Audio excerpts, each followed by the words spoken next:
Did you know that millions of Africans were deliberately starved to death during a single conflict?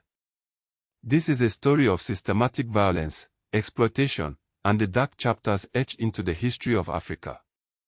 We will delve into the heart of historical crime, exploring the major mass atrocities, systems of oppression, and state-sponsored violence that have scarred the continent. Our journey begins with the transatlantic slave trade, a crime against humanity spanning centuries. From approximately 1500 to 1867, an estimated 12.5 million Africans were forcibly embarked onto ships, with roughly 10.7 million surviving the brutal Middle Passage to the Americas.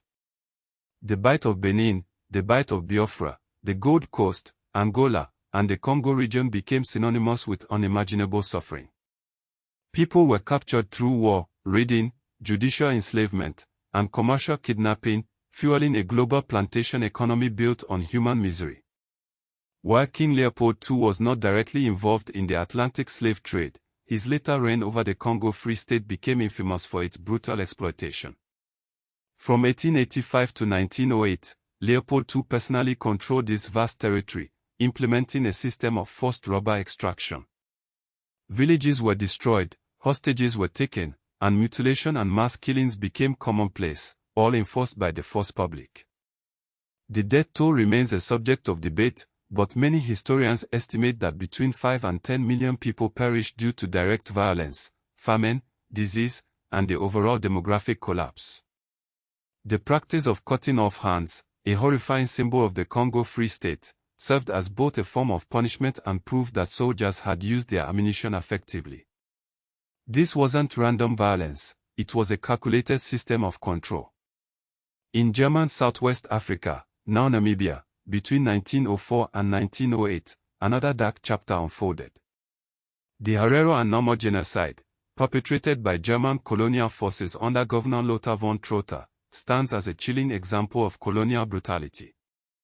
The Battle of Waterberg in August 1904 marked a turning point, leading to von Trotha's infamous Vernichtungsbefehl, or extermination order, on October 2, 1904, against the Herero people. It is estimated that approximately 60,000 to 80,000 Herero people were killed, out of a pre-war population of around 80,000 to 100,000. The Nomo people also suffered grievously, with an estimated 10,000 to 20,000 deaths. The methods were ruthless: forced displacement into the desert, the poisoning of wells, starvation, concentration camps, and forced labor. The Herero were deliberately driven into the Omahig Desert, where they faced death by thirst and starvation. German forces guarded water sources, sometimes poisoning them, ensuring a horrific end for those who sought refuge. Moving forward to the Rwandan genocide, a horrific event that unfolded over approximately 100 days in April to July 1994. An estimated 800,000 people were brutally murdered, primarily Tutsi, but also moderate Hutu and others who opposed the killings. The shooting down of the plane carrying President Juvenal Habyarimana on April 6, 1994, served as the immediate trigger. Theoneste Bagosora, a senior military figure, and Jean Kambonda, the interim prime minister, were among those implicated in the planning and execution of the genocide.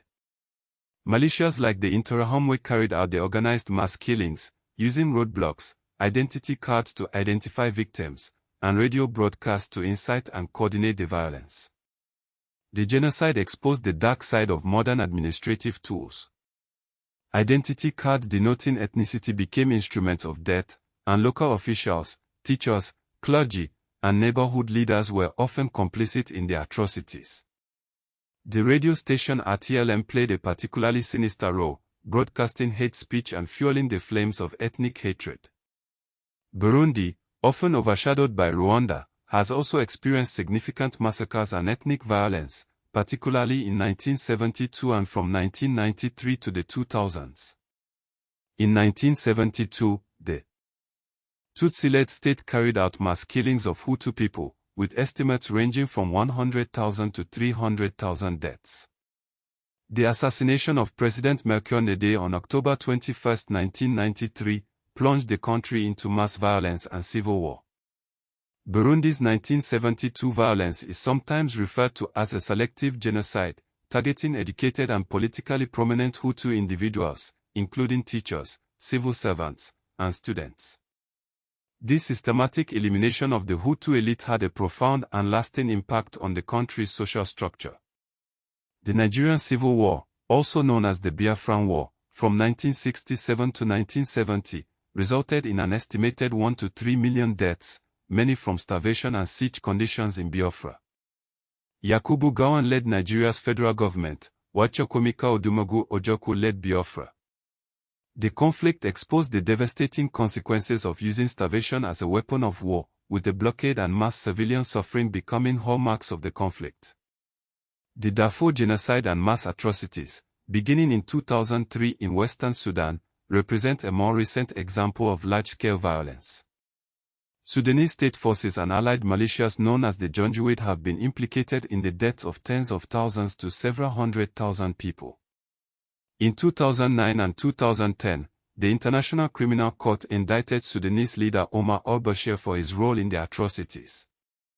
These historical crimes share several common threads. Demographic collapse and social destruction resulted from enslavement, forced labor, genocide, and famine, causing enormous population loss and family separation. The colonial state was often built on coercion, with these crimes serving as foundational tools for colonial rule. The extraction of labor, rubber, minerals, and taxes depended on violence. The long-term effects include ethnic and political instability, particularly in the Great Lakes region, where colonial classification and post-colonial power struggles have sharpened ethnic divisions. International law has been shaped by these crimes, with the Herero and Nomo genocide, the Rwandan genocide, and the Darfur conflict all influencing the development of legal frameworks for preventing and punishing genocide and other mass atrocities. It is crucial to remember that Africa was not merely a victim in these historical crimes. Local actors sometimes played complicit roles, particularly in the slave trade, where some African rulers and merchants participated in capture and sale networks, often under pressure from warfare, commercial incentives, or state building. This does not diminish European responsibility but highlights the complex and multi-layered nature of the system. These atrocities were often carried out under the guise of legality, with colonial authorities presenting them as necessary for maintaining order, promoting civilization, or fostering development. Bureaucracy and violence were inextricably linked, masking the true nature of these crimes behind a facade of legitimacy. The legacy of these historical crimes continues to shape Africa today. Understanding these dark chapters is essential for confronting the challenges of ethnic reconciliation, political stability, and economic development. Only by acknowledging the past can we hope to build a more just and equitable future for the continent. The question remains, how can the world ensure that such atrocities never happen again, and what steps can be taken to heal the wounds of the past?